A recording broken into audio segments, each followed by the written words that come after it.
For most of the past 30 years, the 180 or so people at Morwenstow have been listening particularly hard to what goes on over the water in Ireland. Yet now, some people are asking whether all this extremely expensive eavesdropping produces any intelligence of real value.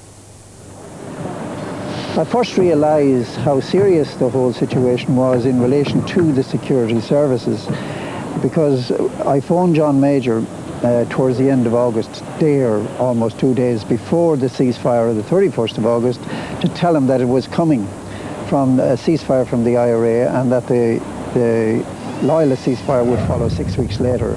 His immediate response was, well, my advice, latest report from my security services is that things are going in the opposite direction.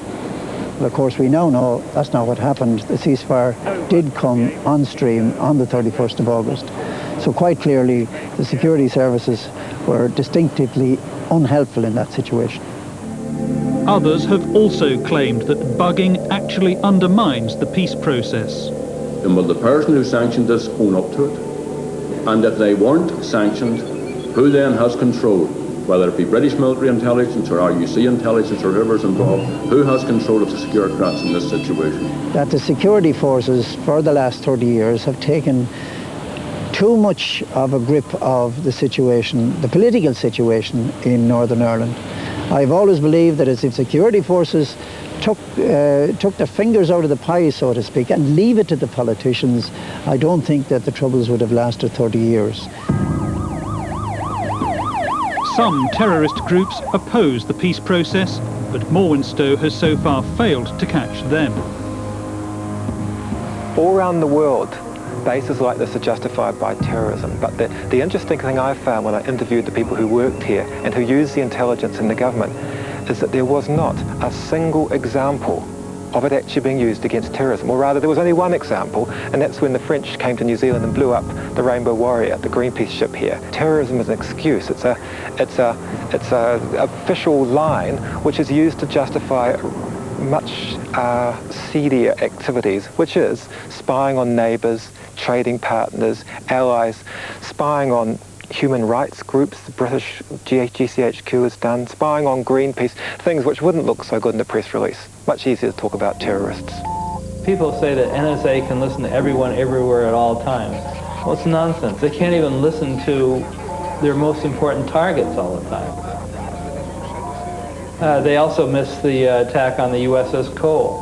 I mean, here's a terrorist attack in the Middle East on a U.S. naval warship, ended up killing 17 people, and practically sinking a U.S. Navy ship, and they never had indications of that. Terrorists often communicate electronically very little.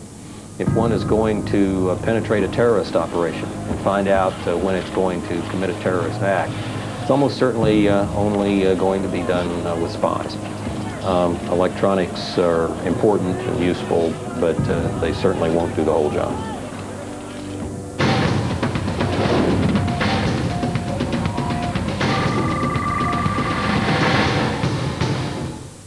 Half a year I spent the time looking for another job, applying to advertisements, etc.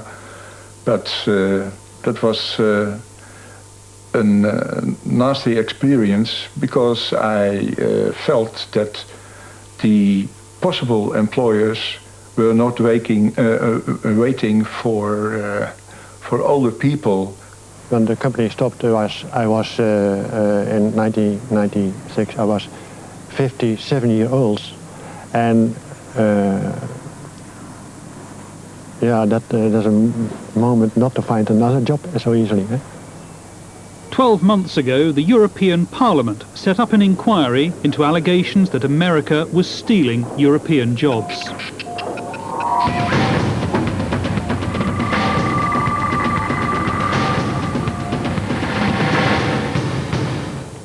Dass dieses Thema so bald wie möglich beendet wird, und zwar in der Art, dass die Amerikaner sich zurückziehen.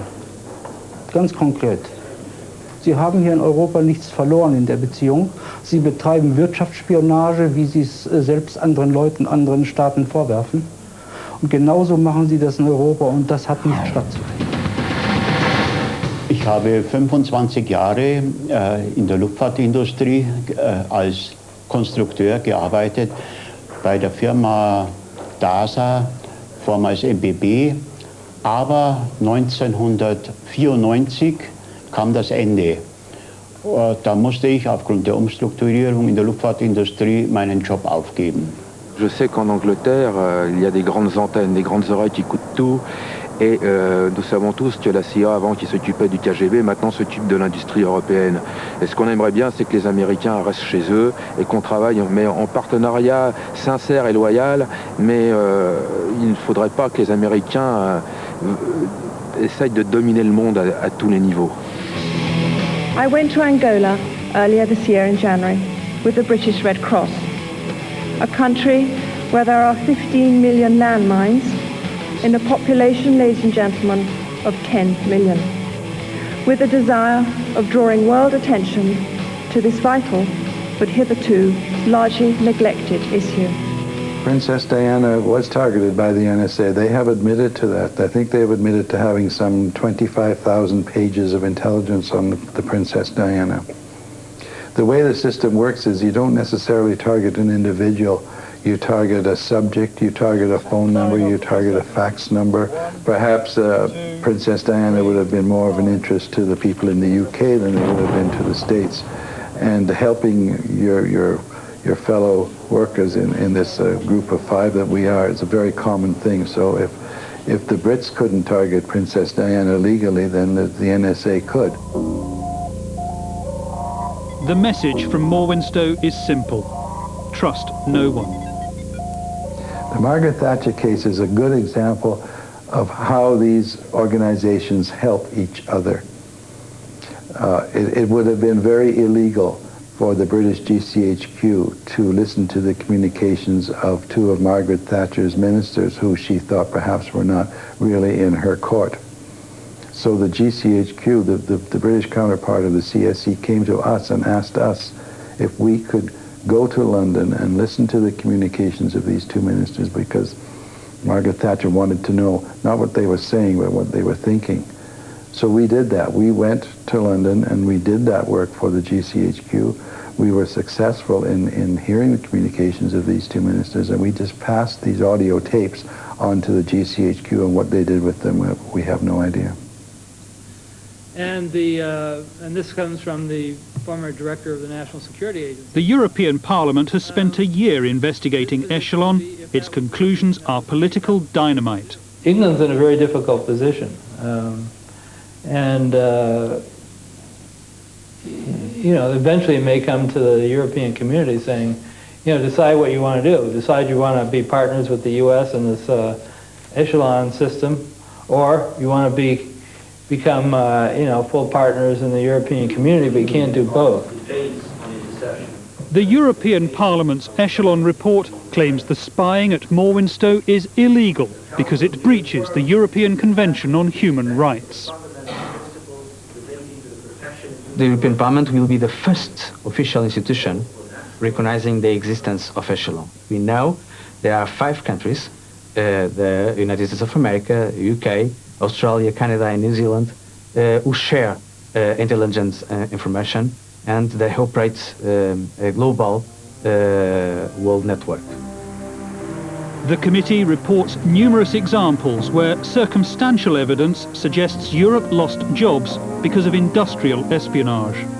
If an enterprise knows that it runs a risk, that its communication, its international communication is intercepted, it must protect its communication. The report says Morwenstow works strictly on instructions from the United States, sending raw intelligence straight to America. The committee is due to debate the political implications of this next week. While these systems are completely secret, you can have a foreign policy and a secret policy which are out of sync with each other. And that's what Britain has now. Publicly, Britain is part of Europe. Privately, it's a US satellite off the side of Europe spying on them and serving foreign interests. And once these things are revealed, you know, it might not happen today, but eventually Britain has to make a choice which side it's on. The charges against Morwenstow raised by the European Parliament's report are serious and substantial. We invited GCHQ to provide someone to be interviewed on this programme. GCHQ declined that invitation. Madam Speaker, I never comment on security allegations. I do not intend to do so now. GCHQ has given us a 6-paragraph statement insisting the work done here is not only legal but is actually supervised by government ministers. It says the base does help combat terrorism and dismisses as fanciful claims that it's engaged in commercial espionage. But with the European Parliament being urged to believe quite the opposite, the stage is now set for a huge intercontinental political punch-up, with this sleepy little part of North Cornwall stuck right in the middle. Good night.